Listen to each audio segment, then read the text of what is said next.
are so brilliant, so beautiful, because they are brutal. Brutal, why? Because they don't let you stay in your ego. They show you, Mom, Dad, you don't control me. I see through you. You are a hypocrite. I refuse to bend to your rules because they make no sense. And you are, if anything, just like me. And teenagers bring you, they equalize you, they destabilize you, they bring you to your knees. And parents come to me, they wait, because they're trying to control and to make something out of this clay, are in full blossom. Dr. Shefali, I can't take it anymore. My child was an angel just a few months ago. Last year for sure they were an angel. What happened? I don't understand. What happened is that our children burst out of their illusion.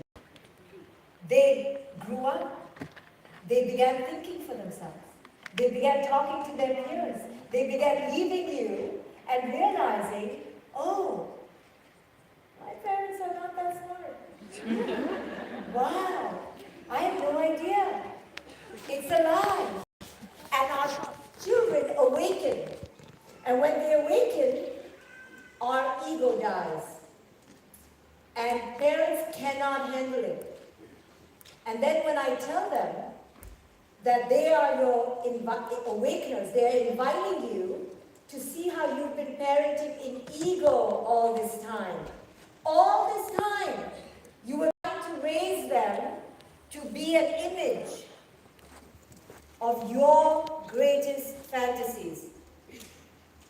And when they refuse now to be your clay, to be your puppet, you can't take it. But every moment in our children's lives is an invitation. An invitation to see ourselves in the mirror. You see, all of us are in relationship with others, but really, we are in relationship with ourselves. Every relationship you have right now in your life is a mirror of a relationship with yourself. So when your child comes to you and listens to you and is obedient to you, and you call your child a good child, they are not necessarily good. They are good because your ego gets to stay intact. So you call them good because they make you feel good. You are in relationship with yourself. When your child comes to you and doesn't listen to you, and defies you, and comes home late, and misses your curfew, and steals the car, and crashes it, and tells you you are stupid, and says, I hate you, all you think is, my child is bad, my child is bad, my child is bad. Not because your child necessarily is bad. Maybe your child needs you. Maybe your child is struggling. Maybe your child really feels unseen by you, but you won't hear any of that. All you will be consumed by is, my child is bad, my child is bad, my child is bad. Why? Because your ego feels bad. You are in relationship with yourself. Every time you are triggered in your life, every time with any human being, it is because of only one reason. Not because the other person is an asshole, though they can be. Not just because of that. But because your ego is rattling. Your ego has been shaken up. Every time you have been triggered by another human being, it is only because your ego is falling apart. And if you can remember that, your entire life will change. I am always in relationship with myself. Every relationship with any human being is really a relationship with myself. If you can just remember this, your entire life will change. Why? Because at every moment, every conflict, every trigger, every emotional instance is a wake-up call for you to ask, is this about me? Is this a reflection of me?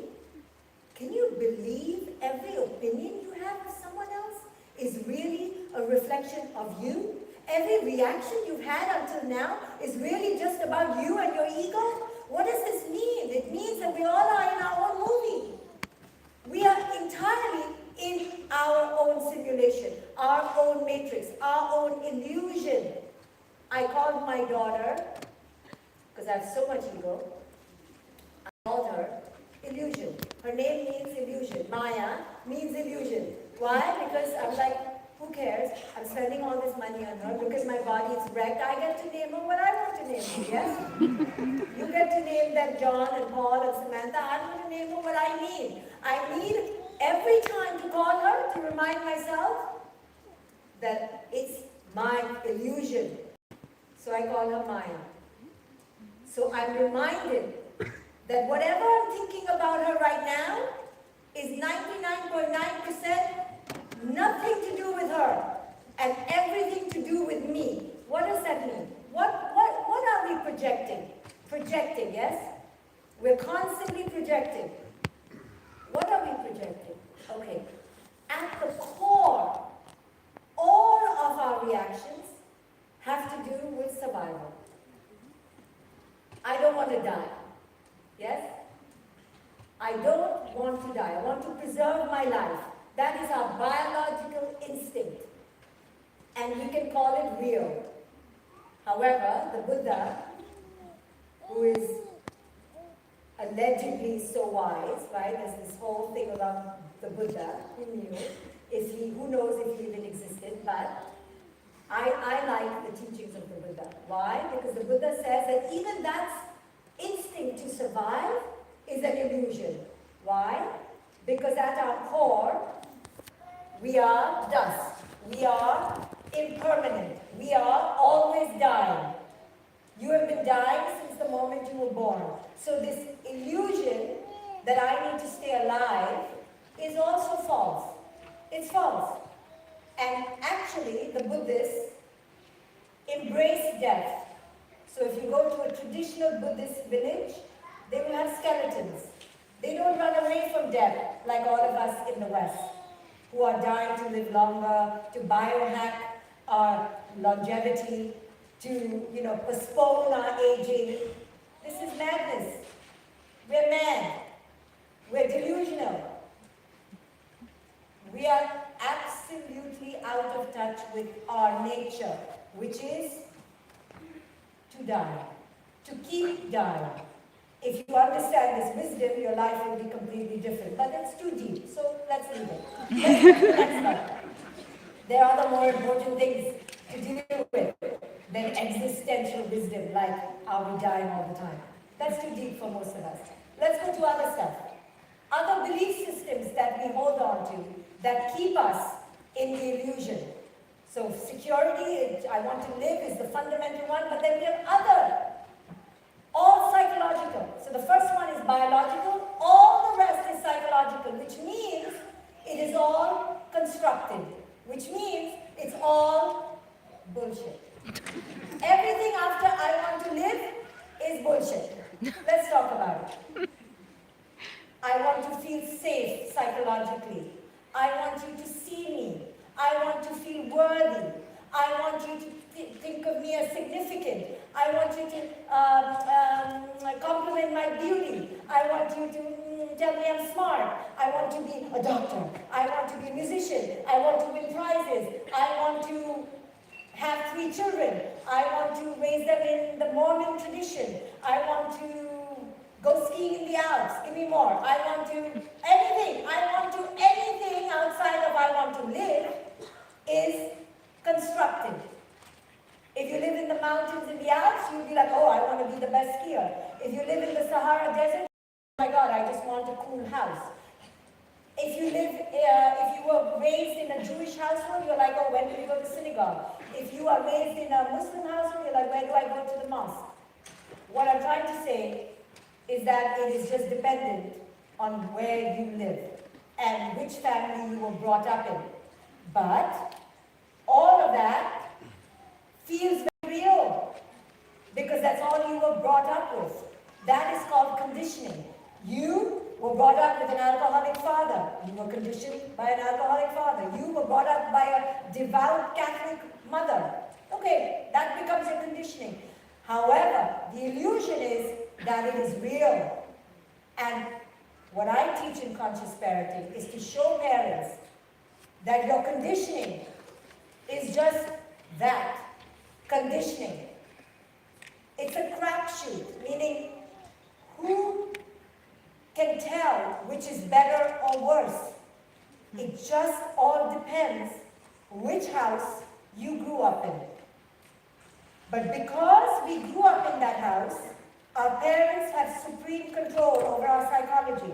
And you have supreme control over your children's psychology. Because every day you massage into them your belief systems. And those belief systems feel very real. We will kill for our belief systems. We will get depressed for our belief systems. We will get divorced for our belief systems. But all they are belief systems. And if we don't understand our belief systems, we will keep getting triggered every time that belief system doesn't come true. Now, parents have a universal set of belief systems, which are just belief systems. What are some of the belief systems we parents have? Tell me. That my child should be good, obedient. My child should be obedient, which means what? Obedient to whom? to me. Our authority, which means that our authority is what? Higher. Not questionable, which means that it is what? We are God.